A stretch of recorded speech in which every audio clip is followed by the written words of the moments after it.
Don't hit anything. Don't hit anything? I guess you could hit it.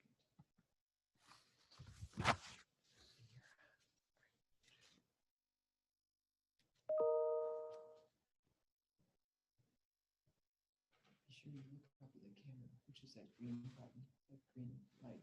Which? You see the green Oh, light? yes. That's what's catching you. So if you want to make eye contact, you look there, up and down.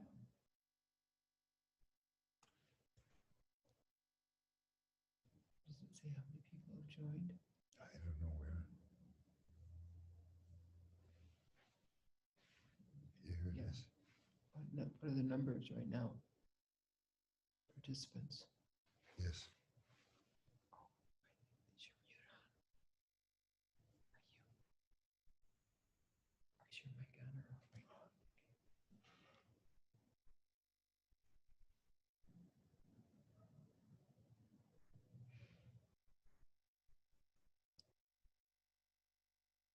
Enthusiastic. Don't forget to smile. So is your phone off? It's not going to call you. Is it? No, no.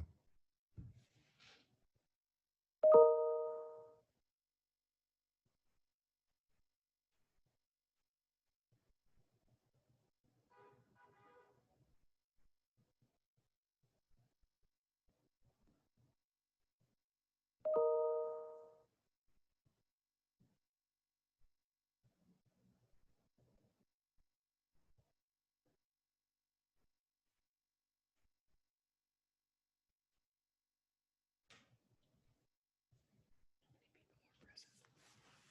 Can't see the number.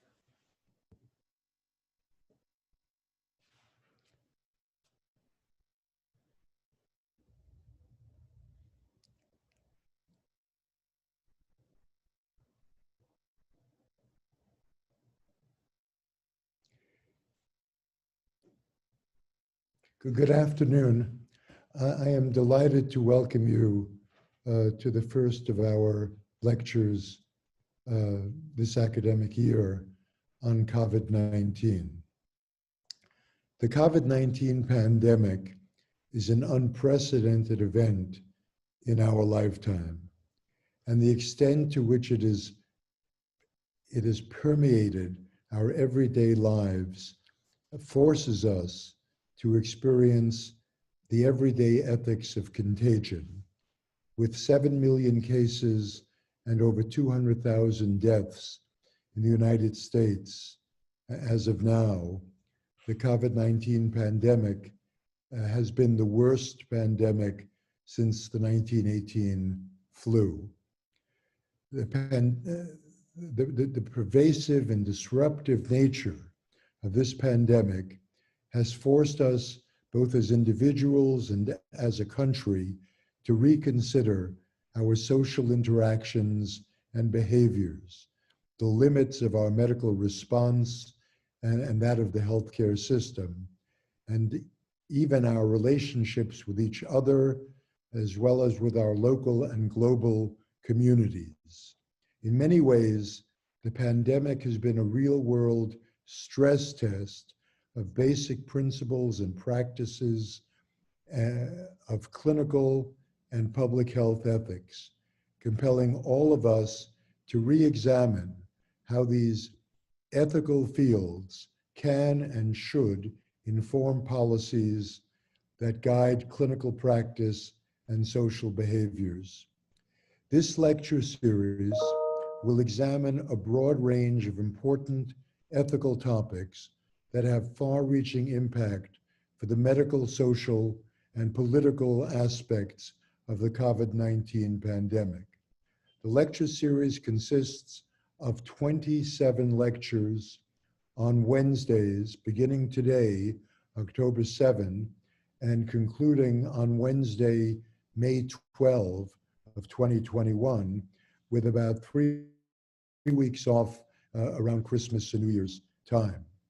As this lecture series unfolds within the context of the ongoing pandemic, we hope to address critical questions and concerns of the current moment by drawing upon the past and looking ahead to an uncertain future.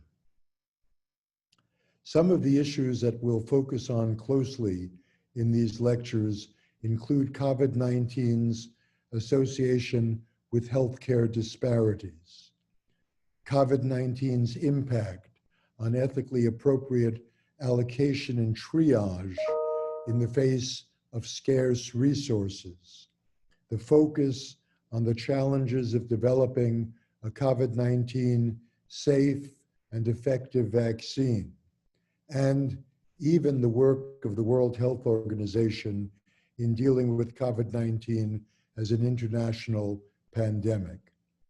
The McLean Center for Clinical Medical Ethics and the Bucksbaum Institute for Clinical Excellence have organized this lecture series, and the principal developers of the series are Brian Callender, Marshall Chin, Lainey Ross, myself, along with Peter Angelos, Elbert Wang, Emily Landon, Will Parker, and Monica Peak.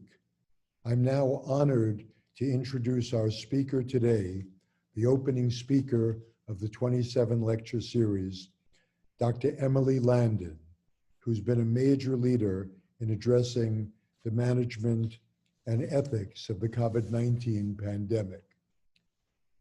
Emily Landon is an MD, is Associate Professor of Medicine in the sections of Infectious Diseases and Global Health, and is a faculty member at the McLean Center here at the university. Dr. Landon is also the University of Chicago's hospital epidemiologist and serves as the medical director of the Infection Control Program and the Antimicrobial Stewardship Program. Dr. Landon completed her medical residency, chief residency, and fellowship in infectious diseases here at the University of Chicago. Her research has focused on improving care, specifically reducing the risk of healthcare-associated infections and optimizing antimicrobial utilization. She has studied novel electronic hand hygiene monitoring techniques and has evaluated the impact of direct individual-level feedback to encourage provider actions that prevent infections. Dr. Landon has been a clear leader during this pandemic, including the speech she gave at the Illinois governor's COVID-19 press conference earlier this year. Dr. Landon has also appeared and spoken both in local and national outlets, such as the Hyde Park Herald and the Chicago Tribune, the Washington Post, the WTTW station, CNN, ABC, CBS, NBC, and I could go on for quite a while. I am delighted to welcome Dr. Emily Landon to present her speech today, the title of which, bear with me, is COVID-19 Ethics, What the Hell Happened? Dr. Landon. Hi, Mark. Hi, everyone. Thank you, Mark. That was a very kind introduction. I'm going to share my screen now so that we can all see my slides. I don't usually use slides when I'm talking about COVID because I realized in January that I had to change them every single day because things were changing so quickly and I got used to not using slides. But I did think that there were some important things that I wanted to illustrate today as part of this talk, which I see as a little bit of sort of a step away from sort of the media and the instructions and the sort of most recent thing that came out that needs to be explained, and instead an opportunity to reflect a little bit on how this pandemic has shaped who we are and what it means to us, and talk a little bit about how this whole year's worth of a series of lectures will be important. I have no disclosures related to this talk. everyone knows the world is not the same as it was before. We are all different. We don't really know what that says about us or what it means for us, nor do we know exactly how the world is going to be tomorrow or next week or next month. And comparing it to how it was last month doesn't make any sense. A lot of the questions that we've been asking ourselves are not new. Questions about the ethics about how to distribute scarce resources and any other things that Mark was talking about, but they are in a very different context here, a much more quick moving context that has changed the way we do things. See, we talk a lot about the beneficence, autonomy, non-maleficence, and justice, or the 4-box method, Mark's 4-box method, when we're talking about ethics in medicine. And in that job, we often strive to try and minimize the contextual features of the situation or the community effects. We try to focus mostly on the patient in front of us. But in a pandemic, everything changes, and justice or the surrounding situation or the community or the effect on other individuals becomes central to everything that we choose to do or choose not to do.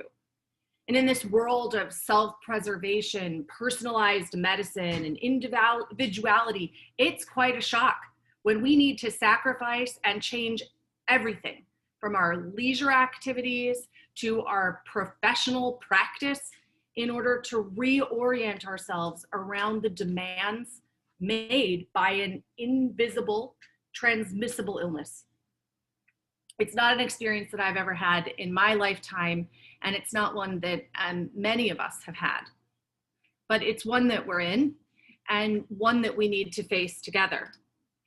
In this series, we're going to delve into the ethical questions that come along with having public health rules about masks and protective equipment, and if they're where they need to be and who needs to have what, about distributing scarce resources like the new therapeutics that are being developed on the fly and tested in a very high pressure situation with a lot of political influence.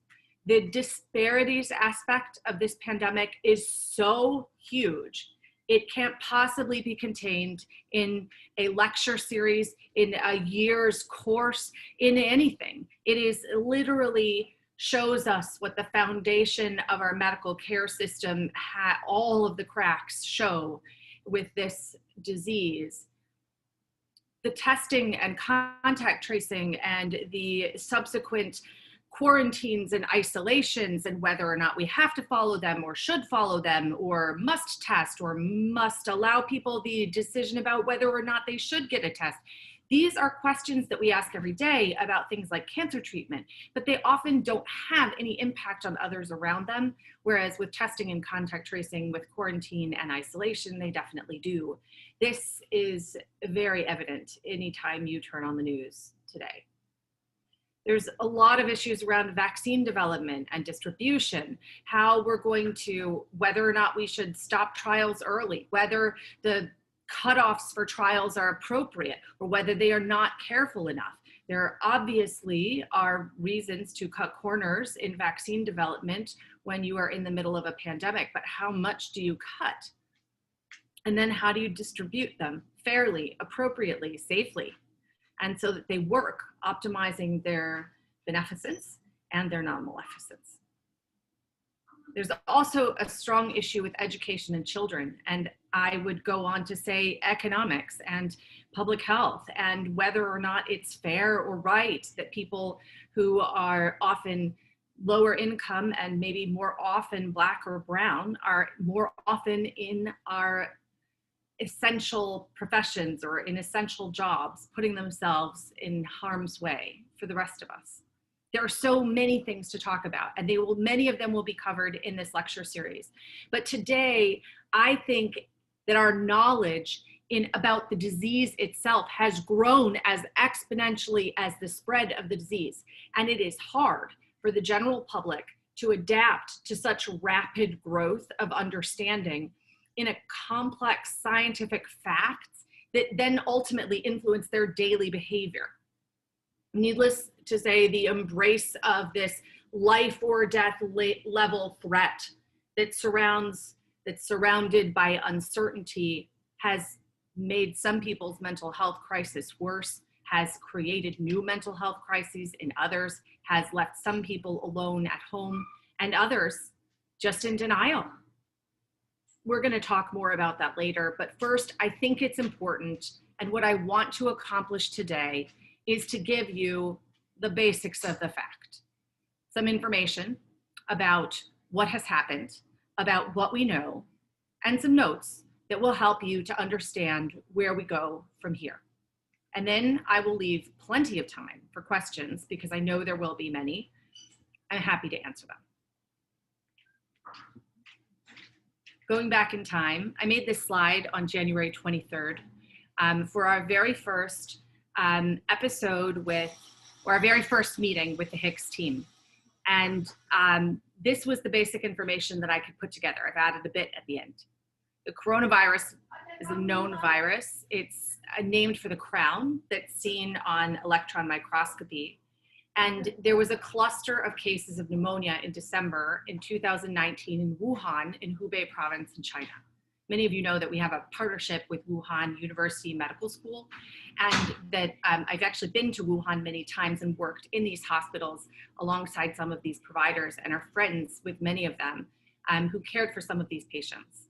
In our discussions with them since then, some of these dates have been, while not officially revised by the Chinese government, acknowledged that perhaps the cases were happening before December of 2019. They found a new beta coronavirus that's related to a bat coronavirus and the SARS coronavirus. So most coronaviruses that cause the normal everyday common cold are not beta coronaviruses. This is a separate family that includes some bat things, some regular SARS, and some MERS, and then SARS-CoV-2, which is now dominating that entire class. At the time, it was called the 2019 novel coronavirus. Now we know it's the SARS coronavirus number 2. And the case fatality rate was already around 1% or less than 1%, meaning it was less deadly than SARS or MERS and remains to be the same, but is much more transmissible, as we have all seen. The infection timeline hasn't changed much. It takes about 2 to 12 days of an incubation period, although the majority of people get sick on day 5 or 6 or 7 after an exposure. Severely ill patients who need to be in the hospital often have symptoms for upwards of a week before they come to the attention of the hospital, which means that it can be 2 weeks from the exposure to the time that that patient is registered in the hospital. And then what we know now is that it can take another couple of weeks before that person succumbs to their illness. But far and away, most patients don't. Most patients are able to be supported through their illness and are able to be released from the hospital. But many have long-term consequences of this illness. Some even healthy people have long-term consequences of the illness. Some people with even mild symptoms seem to have long-term consequences of their illness. And the actual longevity of these concerns and the severity of them over time is unknown because we haven't had enough time. I used to say in March and April that at that point, this disease wasn't old enough for us to know what would even happen with early pregnant women who had been pregnant in China because the time had not come for them to deliver their babies.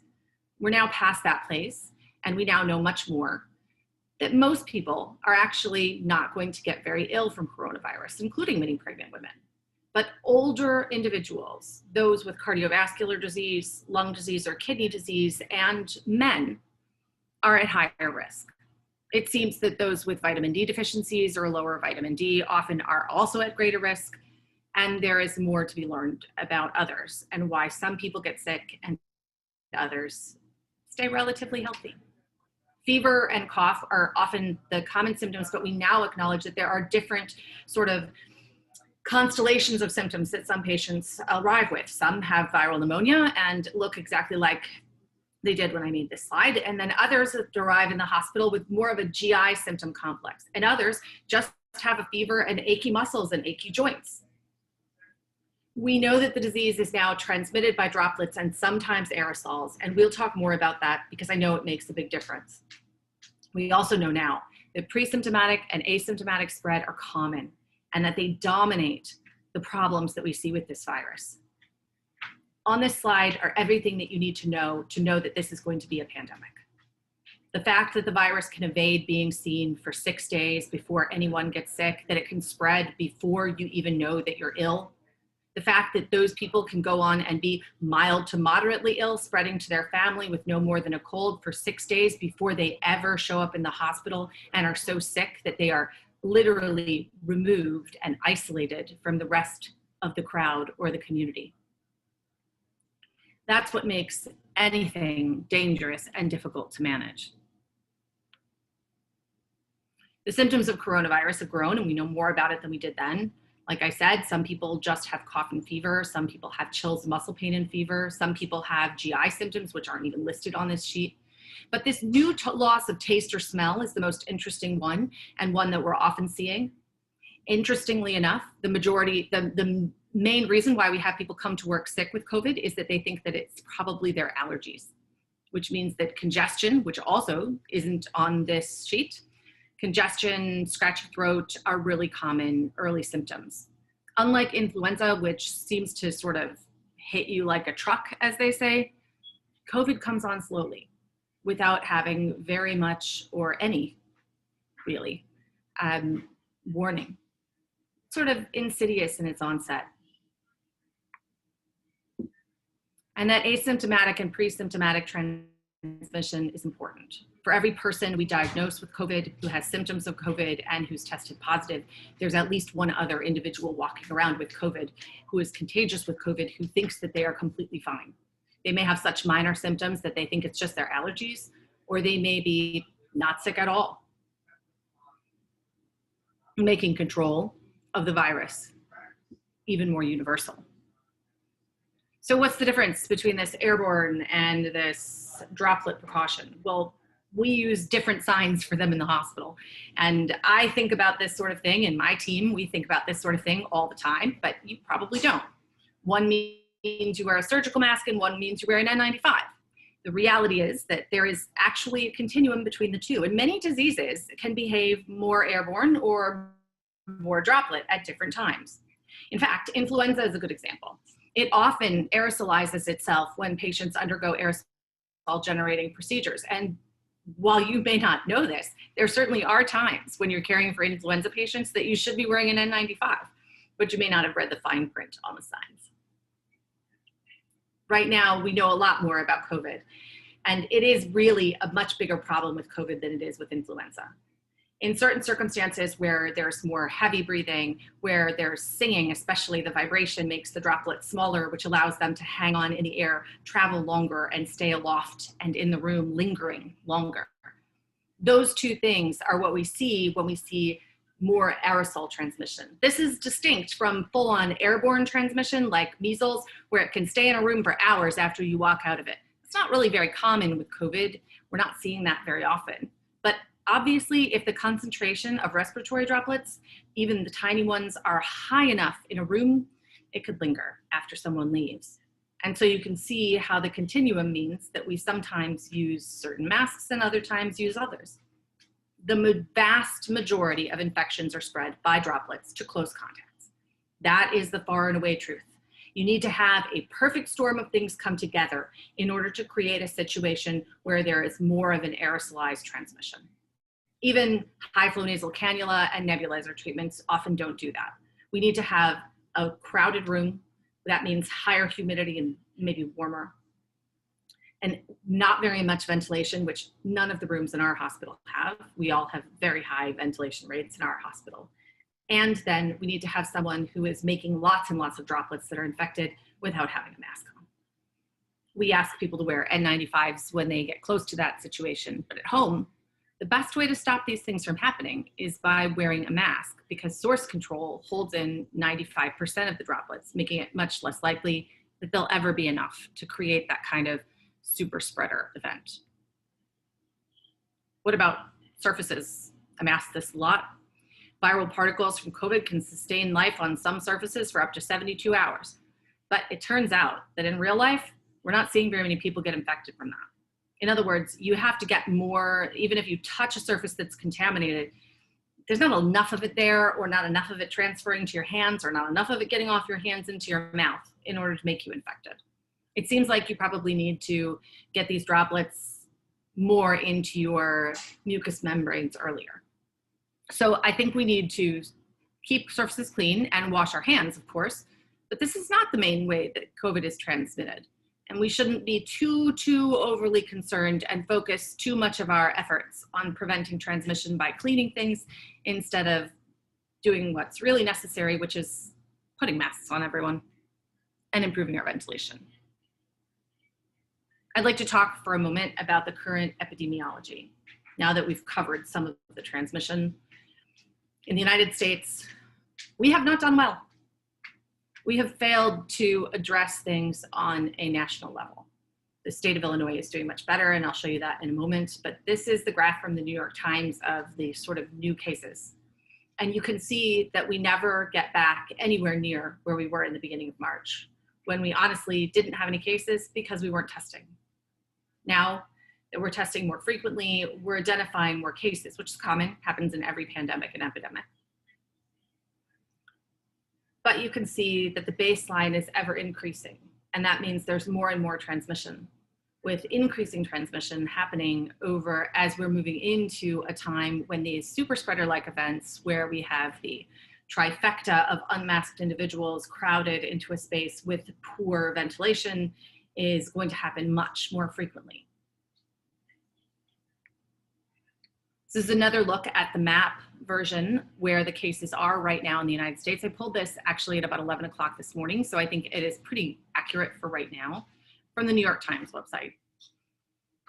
Wisconsin is battling up the pandemic in a significant way right now, and everyone is taking their turns having a really rough time of it.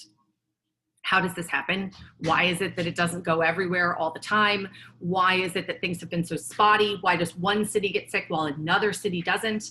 That's a great question. Many of us believe that this is because there are a sufficient number of these kind of super spreader cluster events that begin to sort of trip off a cascade of additional clustering events. And the things that make those things happen is that we have more opportunities for large scale spread. If everyone's only spreading to one, maybe two other people, it's unlikely to be this kind of a problem. But when you have a few people that spread to 20 or 30, it can easily become a large cluster. And then the ones and twos really matter just as much. Illinois has been aggressive about this from the start.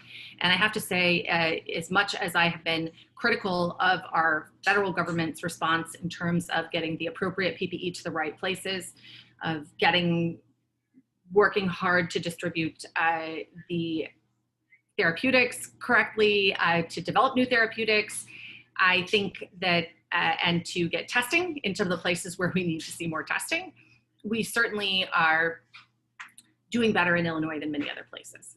That's because we've been aggressive about closing down places that are high risk for these clustering events, and that we've been very aggressive about putting masks into place early on, May 1st, actually, which is before much of the country. Nonetheless, we're still seeing a transmission rate in Chicago and in Illinois that is higher than what we want it to be going into the fall.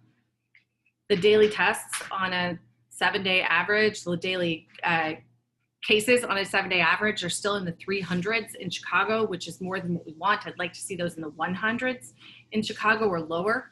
You can see that the positivity rate is hovering just under 5%. We were up at 5% a few weeks ago. Now we're down at 4.3, but we seem to sort of ping pong back and forth in that place, which is still far more than most European countries consider to be a serious situation. Now, Chicago's done a lot about keeping bars closed. I know they've most recently opened, and we can talk about that in the Q&A, but they're certainly, we've been doing better, and we've been holding steady, and especially in Hyde Park. I want to talk now about the numbers behind the epidemiology. I'm not a big fan of complex math, but I do think that we should be very simply discussing what an SIR model is and how we make predictions and why does this disease behave the way that it behaves. So an SIR model takes into account susceptible individuals, infectious individuals, and recovered or removed individuals, so people who are not in the model or are not susceptible and they are not infectious. or they are not able to spread to other people. And you can see a very, very simple model of what COVID would look like. You have a lot of susceptible people in the beginning of the pandemic. You have a lot of people get sick. Some people don't have clinical infection, but everyone catches it, and you end up with having a lot of recovered or removed individuals. They no longer matter. They can't be contagious or catch the disease, and so they are out of the model, and then the disease dies out because you no longer have susceptible individuals. This is how most people think about a respiratory virus pandemic and how it moves through a community. COVID isn't doing this exactly for a lot of reasons. First of all, the pandemic spike would be much, much higher. There would be so many people sick that we've made a lot of efforts to try and control the spread of the disease. And we're not entirely sure about how many recovered people are actually no longer susceptible to the disease, which makes it all much, much more confusing. Looking at it another way, these are the boxes. You can see that there is more to the equation than just, one piece here, one piece there. In fact, what needs to happen is, in order to understand the model, you need to have a good understanding of how many infectious people there are, how many susceptible people there are, how often the infectious people actually turn up infecting the susceptible people, so the rate at which susceptible people become infectious, and the rate at which infectious people recover or develop immunity. You can imagine how this graphic, the previous graphic, would change over time. So I want you to think of this in terms of the things I'm going to talk about now, like testing, contact tracing, and therapeutics and vaccines. Vaccines work to make more people immune by bypassing infection.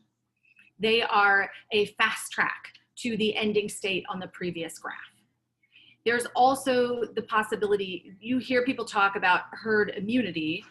That is actually a term that's associated with vaccines to create a herd immunity. It's not actually used for natural infection going through a community.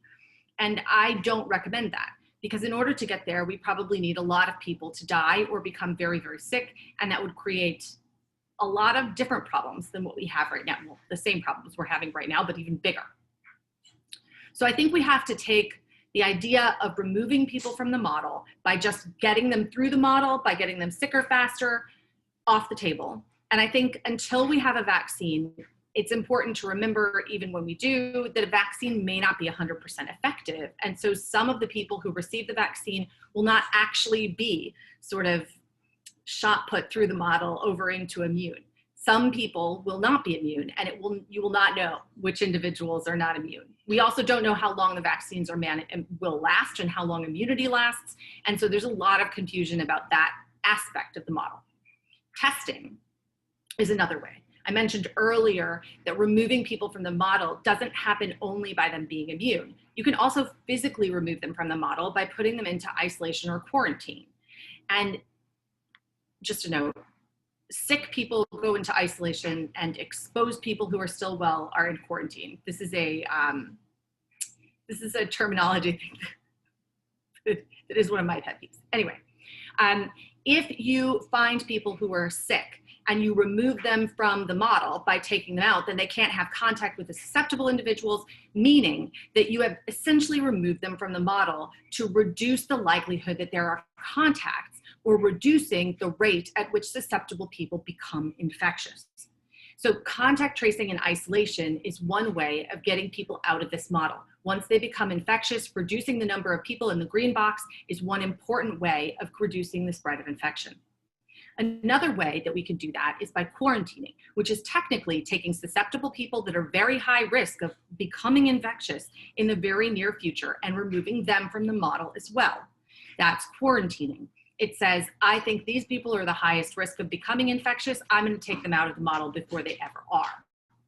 But there's another way that's really important, and that is acknowledging that we'll never ever get all of the people. We'll never be able to identify all the people who are infectious, which is a big problem.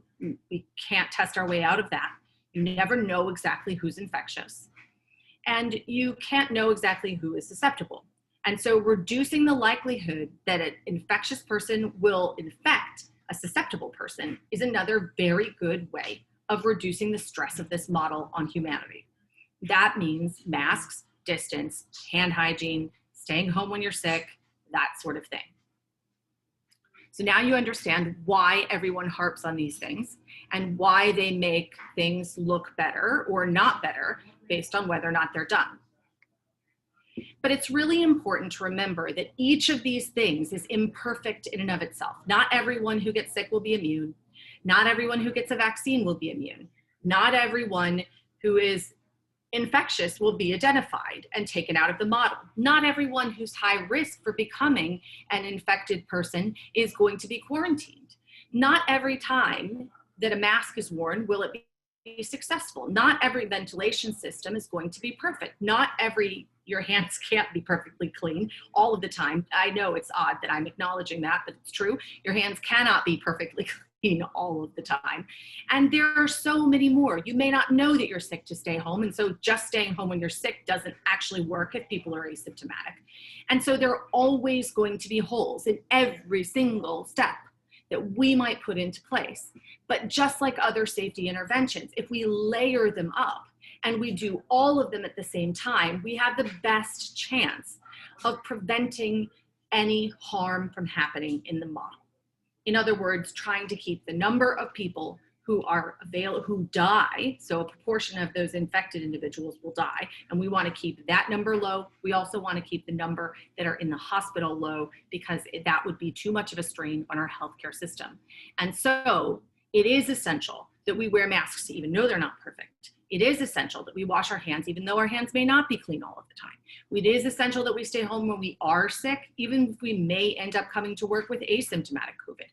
All of those things together help to make up for the imperfections of the other things. So what actually is going to protect you? The most important things are physical distancing, face masks, and eye protection. Those of you working in the hospital know this because we put it everywhere.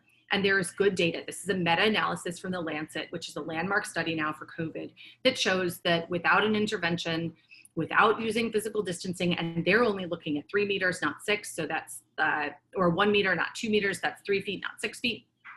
That means that there's less than 1 meter of social distancing, 12.8% of people would get infected. But if you had at least 3 feet of distancing, only 2.6% of the individuals who are exposed will get infected. That's a big difference. If you wear a face mask, if you don't have one on, that's not even including a respirator. This is any mask at all comers. 17.4% will get infected, whereas only 3.1% will be infected if the mask is worn by the individual who is protecting themselves. There's a whole nother issue with the source control aspect of masking, and that is very important.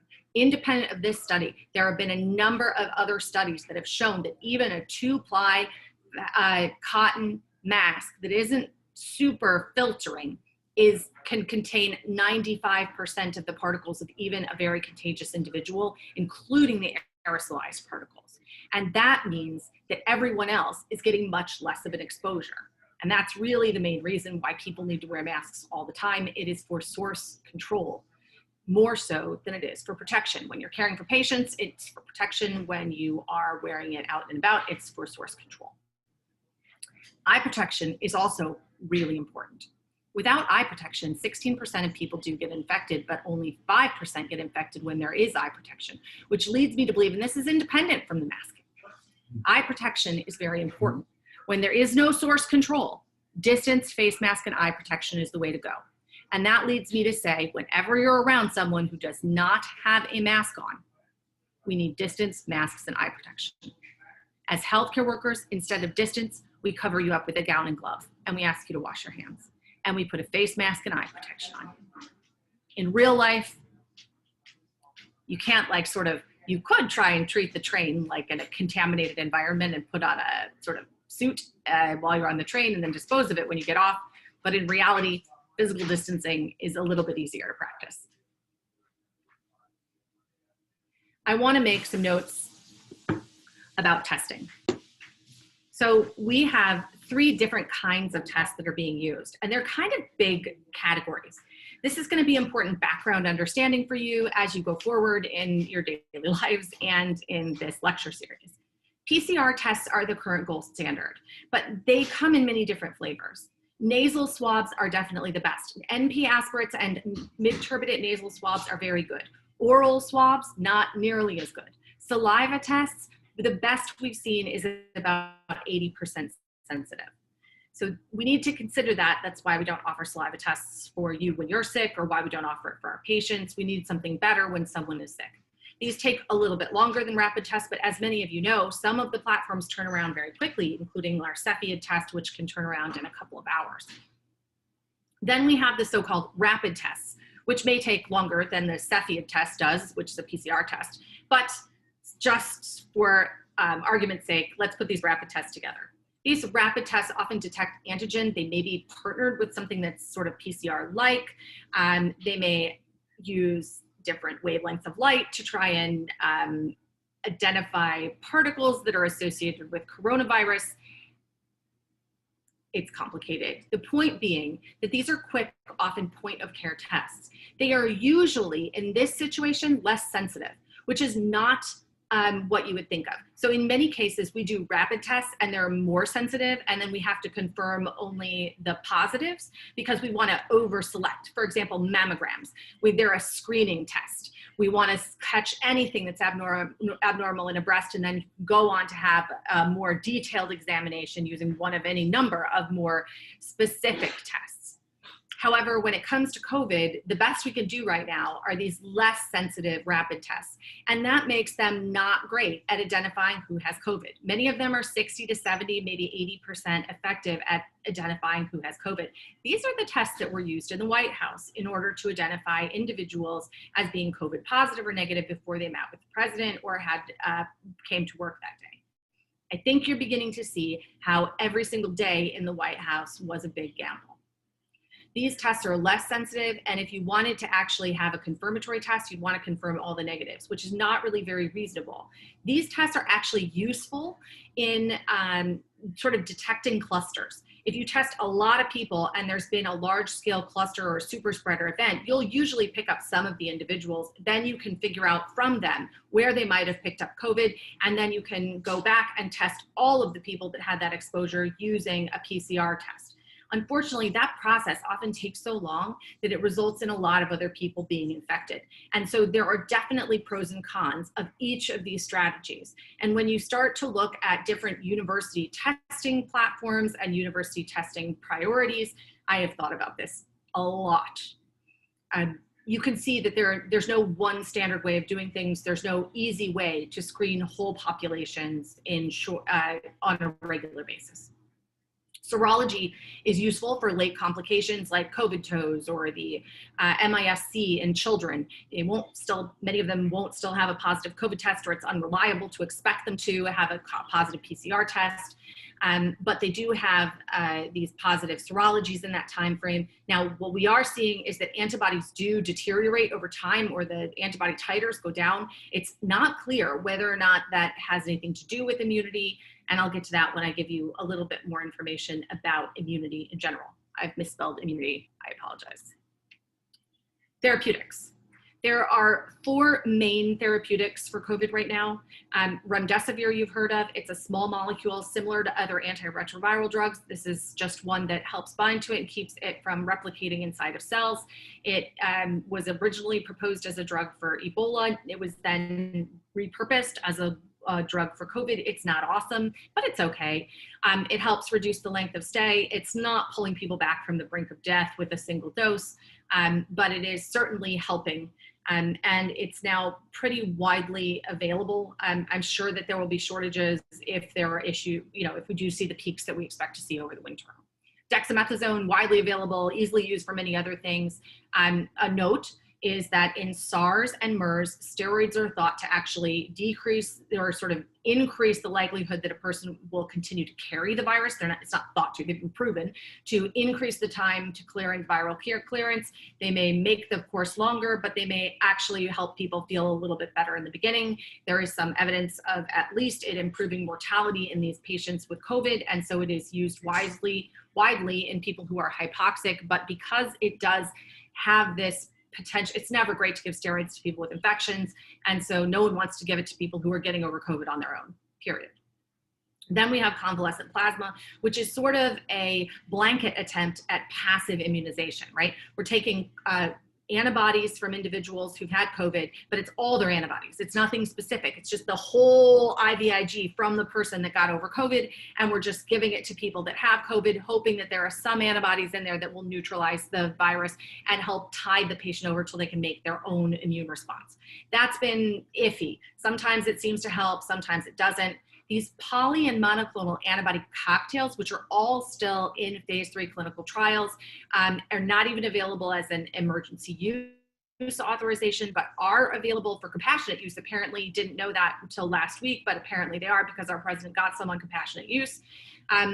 These are more specifically engineered antibodies. You can imagine them as taking the good antibodies from plasma, the ones that we think neutralize the virus in different ways or prevent it from entering cells, and then creating lots and lots of them in the same way that they create Humira or Enbrel or any one of those drugs.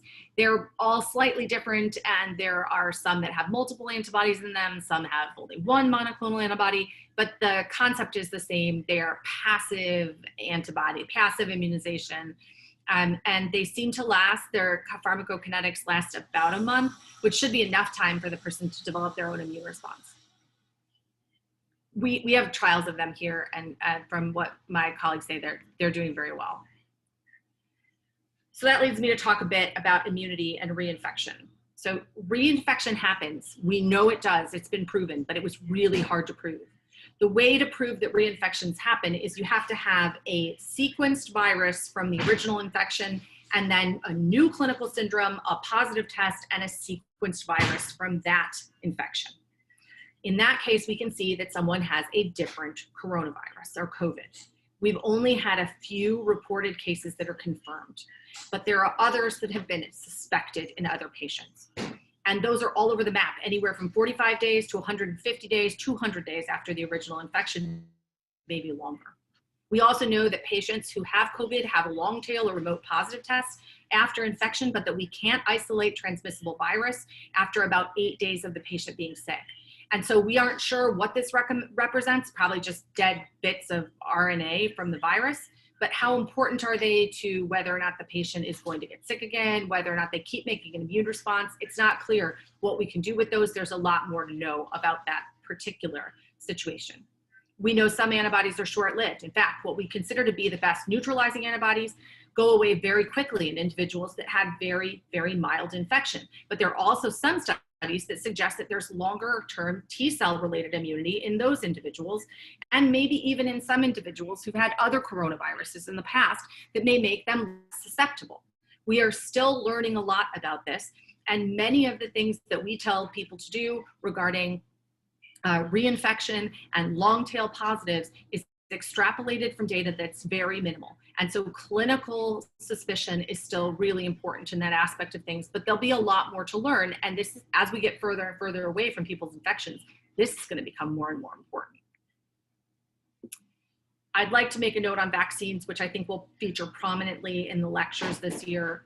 There are at least 4 vaccines currently available in phase 3 clinical trials. They have different mechanisms. One is an a messenger RNA vaccine, which has never been successful before. That's the Moderna vaccine. There's an adenovirus vector vaccine. That's the AstraZeneca vaccine, which that trial was stopped briefly for neurologic side effects. It's been restarted in the UK, but not in some other countries. There are different protocols for these vaccines. And one of the pieces that it's important to remember from an ethics standpoint, as you think about vaccine trials, the safety of these vaccines are different than medications because they need to be given widely to a large population of healthy individuals. The standards for safety is always higher to something that's given widely to all individuals, whether or not they're sick, so to healthy individuals. However, in a situation where you have 200,000 Americans dead in just a few months, that safety, it may not be as important to prevent a few cases of Guillain-Barré, because if people get over those cases of Guillain-Barré, and they're only going to be a few, if they're going to be 100,000, that's not great. If they're going to be 5, that's probably okay because of the number of people we can save by using the vaccine. This is why there's an actual debate about whether or not we should cut trials shorter. I think that the current recommendations for at least 2 months of looking for looking at side effects is reasonable, as most side effects happen earlier than that with all the other vaccines that happened in the past. The population or sample size is also important, and many of these trials have not enrolled to their appropriate or estimated size that they proposed. And there are a lot of questions about this. I was pleased to see over the last 24 hours that the government, the White House wanted to overrule the FDA, and the FDA said, nah, we're just not gonna submit any vaccines until we know for sure that everything's good. The timeline for this is uncertain, as you know, because of clinical enrollment in trials and clinically how patients are doing and how long it takes for them to develop immunity is different for different people. And so we can't set a timeline in advance. You have to see how the trial unfolds, which is kind of lost on some of our political friends. I also want to say a big shout out to our data safety monitoring board members across the world who are sitting on these trials. They are the stopgaps right now, and they are the ones who will not let trials go forward. And many of them are ethicists like you all in the audience. And so thank you for sitting on DSMBs. I've sat on DSMBs before, and sometimes it's annoying because you feel like everything's completely fine and why do you have to do this? But the reality is that job is more important than ever. And this is a really good example of that. So please be altruistic and support being on DSMBs and being part of IRPs and things like that. And I think I've already mentioned plenty of politics about vaccines. Oh, a last piece, the distribution of vaccines is going to be the biggest issue of all. Many of these vaccines need -80 freezing and all sorts of other things, and most people will need 2 doses, making the logistics of distribution really complicated. The last thing that I want to talk about today is a piece that I think actually describes why we're having so much trouble addressing and sort of accepting that what's been happening to us over the past 6 or 7 months now in the United States and in the world. You know, it's normal, as all of you, especially the fellows, know. Elizabeth Kubler-Ross described the stages of grief many years ago now. You see them here. These are commonly also applied to change. And this virus and this pandemic situation represents a serious loss for humans. Everyone has lost something. Some of us have lost loved ones. Some of us have lost patients. Many of us have lost out on opportunities, things we wanted to do, seeing family, being there for things we wanted to be there for. Many of us have losses. Even if you are living on an island alone, you still have lost out on things that you wanted to do. And that loss is hard for people. And everyone experiences loss differently, but we all go through these similar stages. Now, it's not that you first have denial, then it's followed by anger, then bargaining, then of course not. You bounce back and forth between these until you finally get to a place where acceptance is happening more frequently and more often than the denial, anger, bargaining, and depression. And one of the things that really matters here is our leadership and who helps you through your grief process.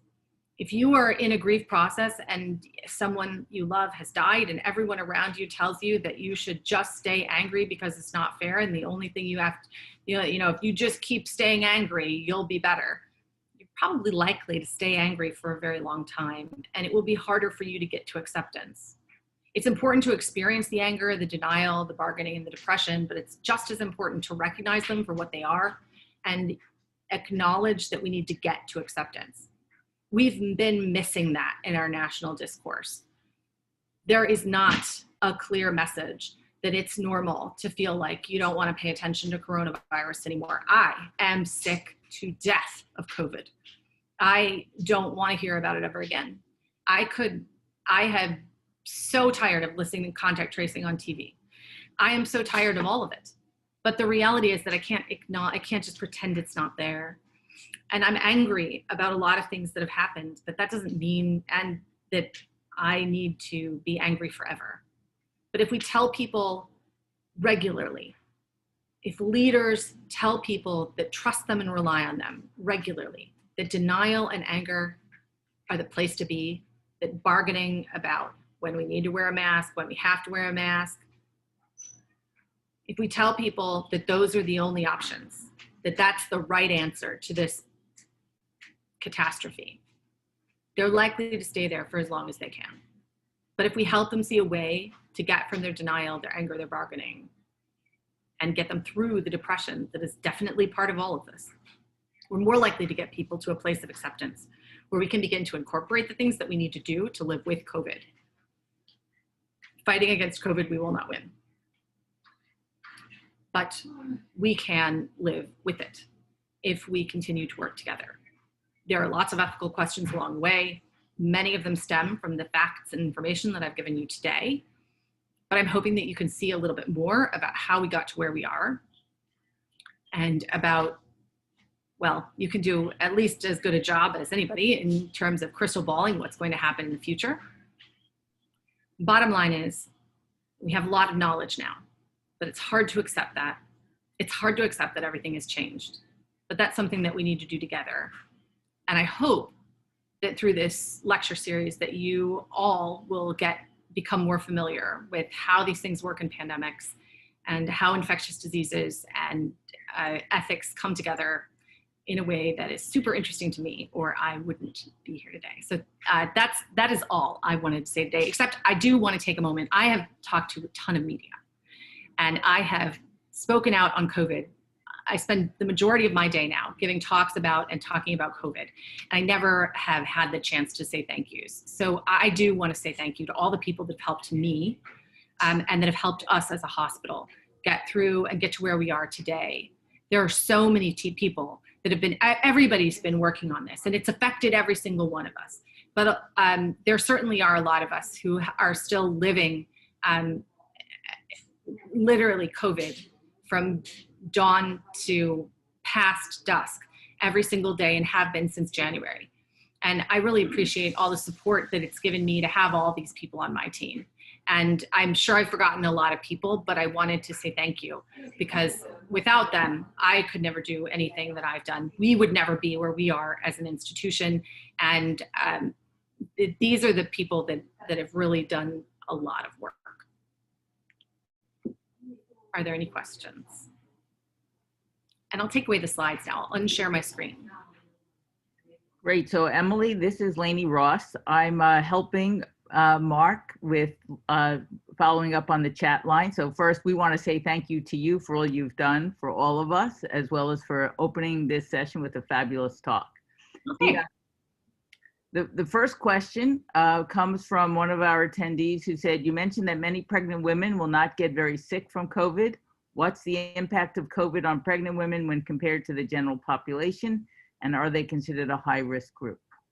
Early on in COVID, we found that pregnant women were much more likely to be positive than we thought they were. They didn't seem to be very sick. In New York, there was this study that said that 14% of asymptomatic pregnant women were positive for COVID. And most hospitals started screening every woman that came in labor when it came time to have their baby. And we found that a lot of them were positive. Now, certainly we know that COVID is common in pregnant women, but we haven't seen complications in that. So while there are also, it's also true that we were missing a lot of asymptomatic cases in non-pregnant people. And so it's not clear that they are getting it any more frequently than anyone else is, but they definitely have less less complications than we think that they would, given that they are oftentimes a very high risk population. Now that said, they have actually been downgraded in terms of their technical sort of how risky they are according to the CDC. They used to be in a tier 1, they're down in tier 2. There doesn't appear to be any effect on the fetus, even if you get COVID early on in pregnancy, but I think that everybody wants to see more data to know that for sure. And there's also, it appears to maybe be associated with preterm delivery, but not a ton of not really little preemies, like maybe a couple weeks. Like if you get it a couple weeks early, it's not too bad. That said, no one wants anyone to get COVID, even pregnant women. So, and we don't want their babies to get COVID. But just because it's not so bad most of the time does not mean that we are going to just turn a blind eye. Thank you. The next question is it truly safe to be around people outside? Do you have any suggestions for being social in the wintertime? Yeah, so outside, it's masks or distance, right? So if you're gonna be up close with people outside, you wanna wear a mask and they should wear a mask too. Inside, it's masks and distance. Now, that doesn't actually mean that you can't be near each other in a room. And this is something that I know goes against a lot of what I'm saying. You need to have that much room for the people in the room, because you need that volume of air to dissolve and dilute out their droplets. Now, I don't want you sitting up close with people when their masks are falling down under their nose, or they're not like really doing the right thing, or they're taking drinks from their water bottle. So you should, in break rooms and work rooms, stay far apart. But you know, if you're meeting up with friends and family, friends that you want to keep, that you're not ready, you don't want them to be part of your unmasked group, but you're going to meet up with them somewhere and sit and talk or play a game, you know, that would be a time to wear your mask. And you don't need to be too insistent about that 6 feet. Just make sure that there's enough space in the room for everybody's air to be diluted, and keep as much space as you can. And then how do you keep safe? That is my advice for how to keep safe in the winter. We're going to need to, you know, that SIR model is all driven by how many contacts there are between susceptibles and infecteds. And you can't tell who's infected. And so what you have to do is keep there are safe contacts and then they're unsafe. So safe contacts is when you're wearing a mask, you have plenty of room for the air, you're keeping some distance, you're outside, you know, that sort of thing. So it's going to be not too many people at a time. If you're going to be indoors, wearing your mask, playing, I don't know, a board game or something, but trying to avoid things where you're breathing heavily, no singing, which to those of you who know me know is very, very sad for me. I love to sing. And so that's sort of the thing that you're going to have to look for. I guess we're all going to be playing a lot of board games or watching Netflix. Thank you. The next question is, in medicine, we talk a lot about professionalism and communicating truth. Yet in certain conditions, such as COVID-19, a major part of information is conveyed through news by journalists. Can you say what is the moral responsibility of journalists in communicating in such conditions? Do they have any less or even more responsibility to communicate truthfully? I think they always have a responsibility I mean, I'm not a journalism ethics person, but I think that I think that their goal, and they should be always attempting to present the truth. Unfortunately, I think that one thing, I've talked to a lot of journalists, and I've come to realize that they feel like, at least the ones that are writing about the science aspects of this, they want to get the message across. And they feel that the more the end justifies the means a little bit in terms of their salacious headlines, that if it gets people to read it and then believe some of what's the truth, they don't want to lie, but they want to make it as click-worthy as possible so that people will read the truth about it and feel, and maybe that will drown out some of the disinformation that is actively coming from other people. And no doubt about it, there are some doctors out there with a lot of disinformation. Anybody who wants to search for me on Twitter, see a few doctor Twitter trolls and a lot of other Twitter trolls. And that will give you a very good idea about the disinformation that's going around. So on that note, how do you recommend that we respond to misinformation, conspiracies, and things of that sort? I think that this is that whole business about the Kubler-Ross stages of grief, right? These people are in denial. They're angry. They're bargaining with you about whether or not they need to wear masks in certain circumstances or whatever. Or it says that masks aren't perfect, so we shouldn't have to wear them at all. You know, this kind of thing. And that is, they're experiencing a loss and they can't figure out how to deal with it. I don't really respond to them. I don't think that shaming people or pushing people is really going to make a difference. There's some evidence that mask shaming people just makes them not want to wear a mask even more. They kind of dig their heels in. So I try and be as friendly as possible and treat it kind of the same way that I tell people to treat hand hygiene. Oh, hey, I think you forgot to pull your mask up. Like, not anything pushy or mean, but just, I know I didn't want you to be unsafe or be unlucky, that kind of thing. And then just keep your distance. Keep your distance from people who are behaving badly in public. But I think if people are behaving badly online, I don't know how to handle that other than to just ignore them. We can't stop social media from being social media. And I think the best way of all, and this is like not a thing, I never thought I would be giving talks about this, but now I'm saying it in almost every talk. The best thing we can do to combat disinformation is to vote.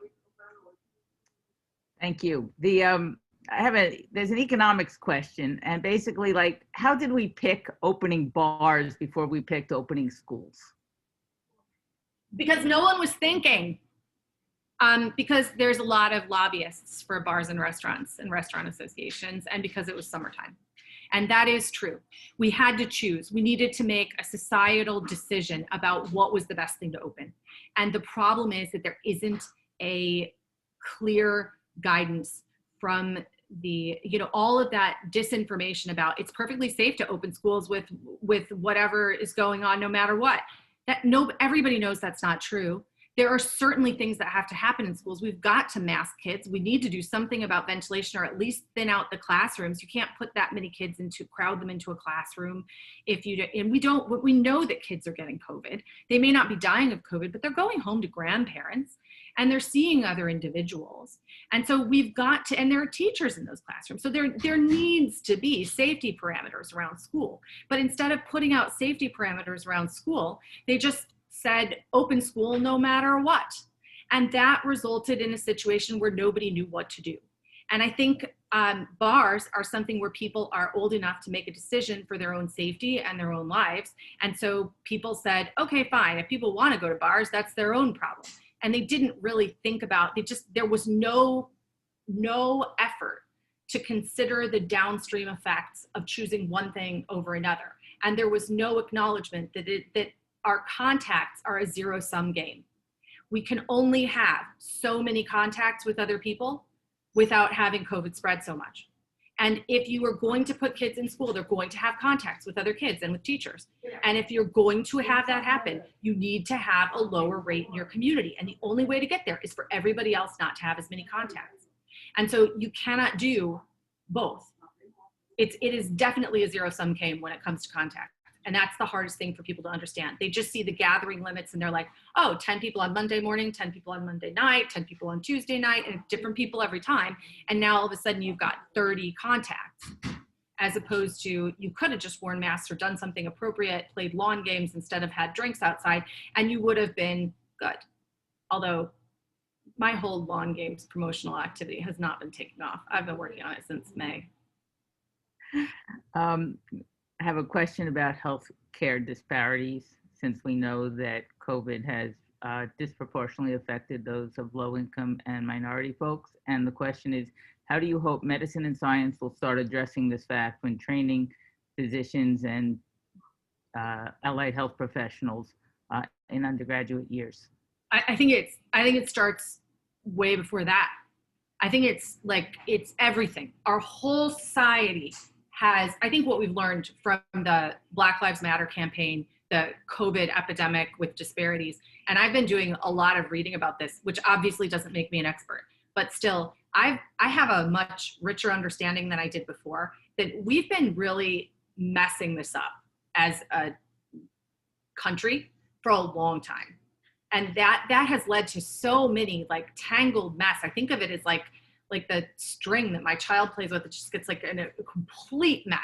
And it needs to be untangled in so many places. That does not mean that we shouldn't do it in undergraduate education, graduate education, medical education, residency, training, and every day. And I think we have to just start everywhere and start setting expectations and educate. I mean, we can't just educate, got to educate, set expectations, and start making changes. We all, and as physicians, I think there's a big role for us. I've always been impressed when I did my pediatrics rotation, how much of pediatrics, how much they pushed the importance of advocacy for children. And I think we all need to take that on and have advocacy for the underserved, period. Going back to your zero-sum game, one of the attendees asks, how safe is it to go on a plane, and would you fly on a plane? Well, I'm in a different situation than some of you. I have rheumatoid arthritis and take medicines that lower I'm on a TNF inhibitor and methotrexate. So my bar is a little lower than what some people, or bars maybe higher, however you put it, for what I'm going to do and take those risks. Now, that said, my mom has flown on a plane. Many of my friends have flown on planes. I think planes have the opportunity to be very safe or the opportunity to be really risky. And it is a bit of a gamble when you get onto a plane. Things that make a plane safer are when everybody is wearing masks. If you are going to fly on a plane, the safest way to fly on a plane is do not fly on a long haul flight if you can avoid it. The shorter the flight, the better. And that may mean taking stops on the way if you need to. That is one way you can interpret that advice. The other thing is to say that you need to wear the best mask you can. And that means if you're fitted to an N95 and you have one, you should wear that one then. The other option would be a medical mask, or I've made a number of fabric masks. That people at Argonne did this awesome study, and they found that 600 thread count cotton and silk, like natural silk, are really amazing, and they are as filtering as an N95. And so I've made these fabric masks that fit very nicely with a 600 thread count sheet on the inside, a silk in the middle, and then like a quiltering cotton on the outside, and they fit tight. And I feel confident in those, and I would wear those on a plane. I sent one to my mom to wear on the plane when she was coming home from Florida after she got stuck there for months and months. And you've got to protect your eyes, so bring an eye shield. I think that's true of any public transportation. Just bring a face shield with you, and then if you're around people that don't have their masks on, put on your face shield. You need to wear it. Great. Another question is that facilities are beginning to bring back staff who were detailed to home back as part of the reopening plan. And the question is, what are your thoughts about clinicians who believe they should be allowed to stay home to continue virtual medicine versus bringing everyone back into face-to-face visits? I think there's a real benefit. Some patients need to be seen.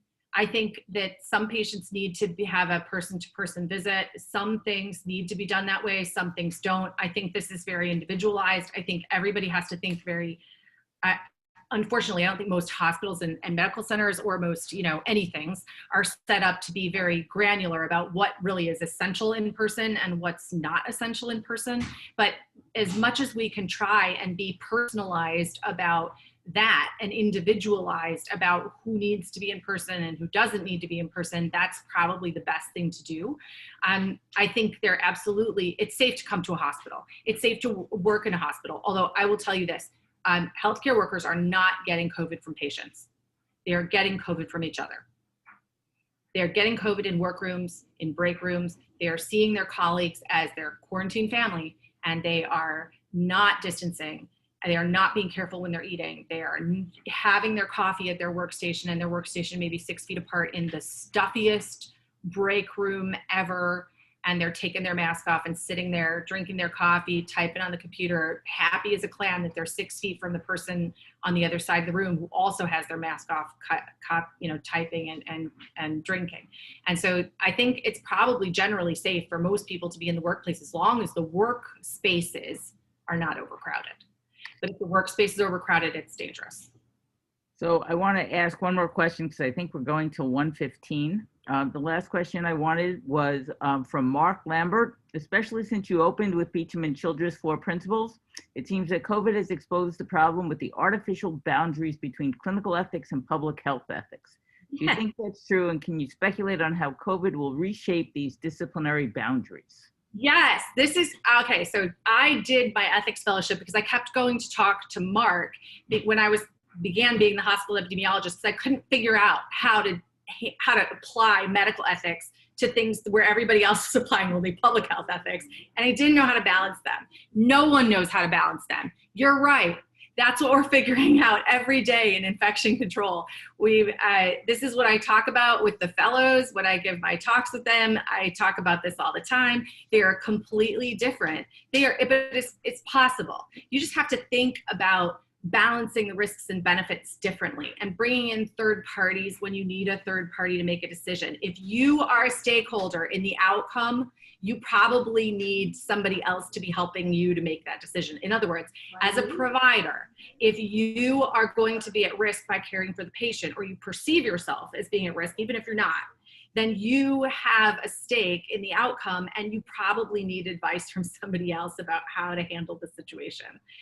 You need to have shared decision-making that involves additional other people. That's the best advice I can give from a sort of a pragmatic standpoint, but I think that there's so much to learn about this, and I don't have all the answers. There aren't a lot of people studying it, and I'm too busy doing COVID to study that right now. But I mean, that's like long term. This is what I think is the most interesting. Like, should we really be isolating these patients with MRSA? I mean, right now, actually, no hospitals are. I've been arguing for that for a while, and everybody abandoned their MRSA isolation in like the second week of COVID. Well, I want to thank you, Emily, and I'm going to pass this back to Mark. Lainey, thank you. Before I thank Emily, I want to ask one question, if I might, and that is, early in your talk, you mentioned something about vitamin D. Yeah. An important consideration. Could you just say a quick word about that? I don't have much more than that. There's evidence. Some of it's from a group here at the University of Chicago. David Meltzer's team looked at this, and they found that vitamin D levels were associated with low vitamin D levels were associated with poorer outcomes. There's other data about that as well. And so if there's one thing that you want to add, if you want to add an additional layer to your layers of protection, you should carry a face shield with you and use it when people are not wearing their masks. That's number one. I'll say it one more time. And then the other thing you should do is once it gets to be wintertime, it may be reasonable to supplement with vitamin D, but please be very careful that you follow instructions from a provider or what's on the label, and don't overdo it. Vitamin D can cause problems. It's not one of those vitamins that you just pee out all the extra. So if you're gonna take vitamin D, you need to follow some instructions or some guidelines about it. Thank you. I found the talk an extraordinary opening talk of this 27 lecture series, and you covered the topic so beautifully and gave us so much guidance and help. I'm saying for the group who attended how important it was, and how thankful we are for this great talk. Well, thanks for having me. It's my pleasure. Okay, thank you very much.